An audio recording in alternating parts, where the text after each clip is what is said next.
So we're dealing with questions of consent, and we're going to explore these, particularly with reference to deaf mutes, cheresh, people who the rabbis really consider not to have full mental and legal capacity.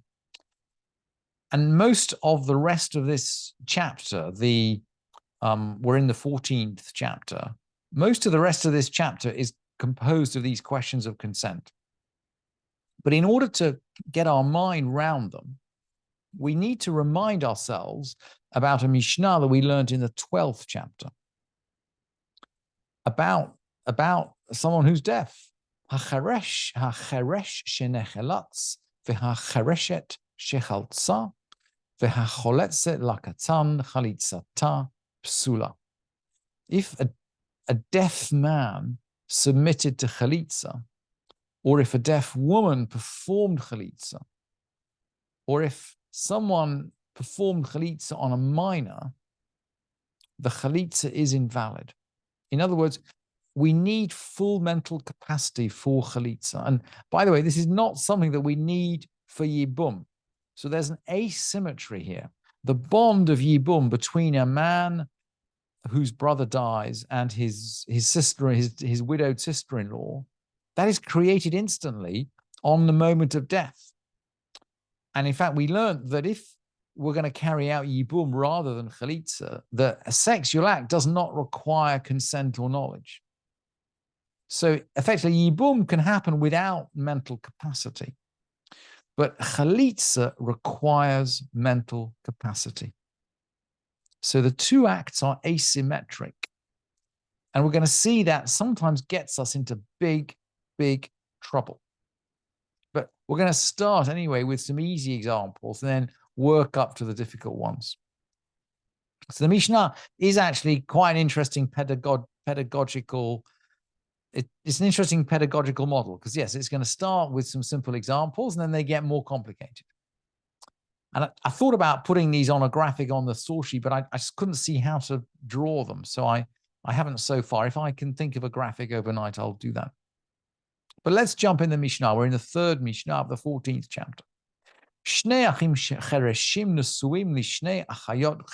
So we've got two deaf brothers married to two deaf sisters. Or we've got some other combinations. Or maybe two sisters who are of sound senses. Or maybe two sisters, one of whom was deaf, the other sound. And the point is that in any of these combinations, at least one of the people in the marriage is a deaf mute. So the marriage is not considered to have the full force of a marriage deraita. If you like, we've talked before about, if you like, full fat, full strength marriages, where a man with full legal capacity gives, say, a ring to a man with full mental capacity gives a ring to a woman with full mental capacity. That the rabbis consider that a marriage deraita, and the only way of breaking it up is with a get deraita. And okay, the rabbis arranged for people with less mental capacity to get married. And again, you can see this is social engineering, it's protection on the part of the rabbis. But these marriages aren't considered to have full force.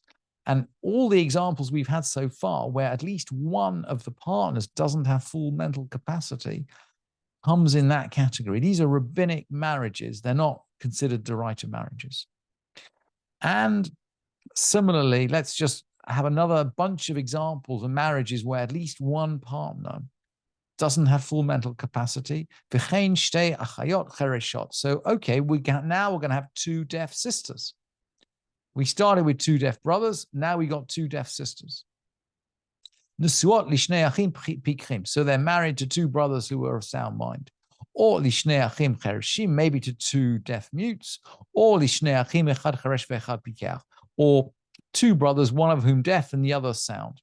So exactly the mirror image of our first set of examples. In fact, I think this is an exhaustive set of marriages of deaf mutes. We got all the combinations here.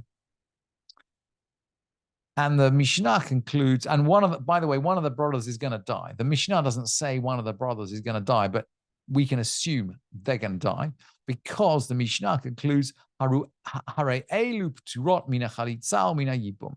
exempt from chalitza and from yibum. And we've learned this before. You can't marry your wife's sister.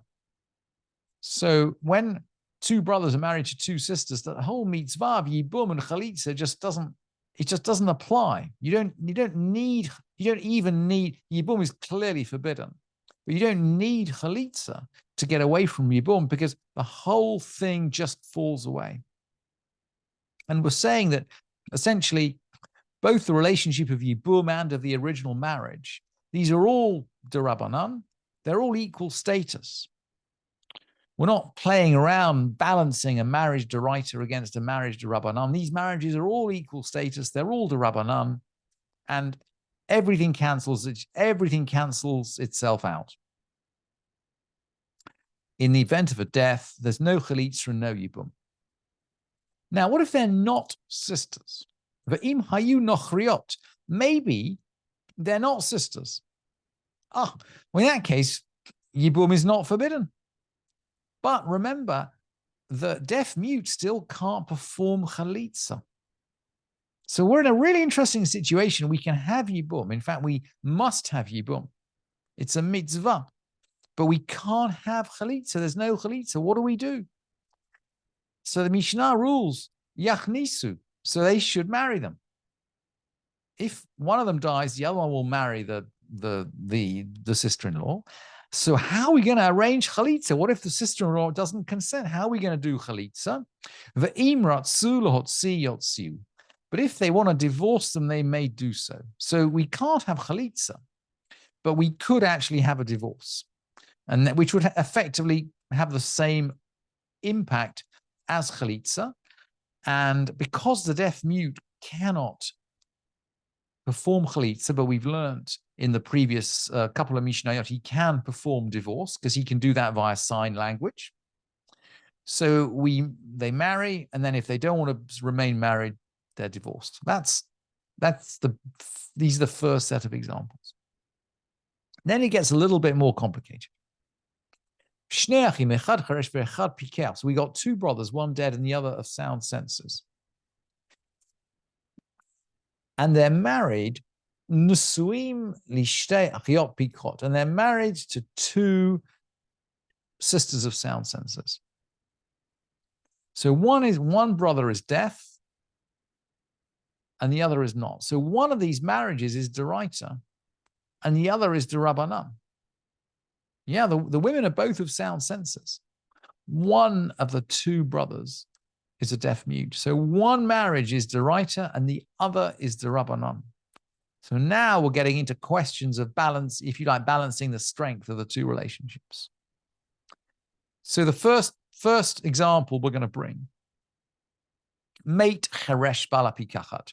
So the deaf brother dies. So the living brother is the one of sound senses.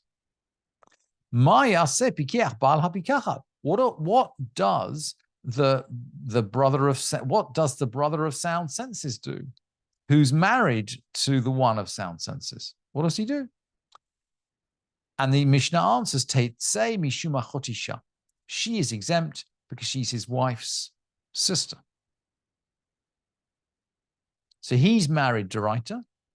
His brother's married derabanan, but he's definitely married deraita. So his wife has a connection with him deraita, and that's a real strong connection. And he can't marry his wife's sister. The fact that his wife's sister was married derabanan doesn't really come into it. He can't marry his wife's sister. She is exempt. Let's do the other opposite example now. Mate. Pikeach, bal pikachat. So what if the brother of sound senses died? Ma yaseh cheresh bal pikachat. The brother of sound senses died. What does the deaf brother do? Now this is really more interesting because the deaf brother, he has a connection with his wife, but it's derabanan. He has a connection with his wife, but it's derabanan. He can't do, whereas his brother, his sister-in-law were married deraita. So he has some kind of connection. He has some kind of connection to his wife's sister.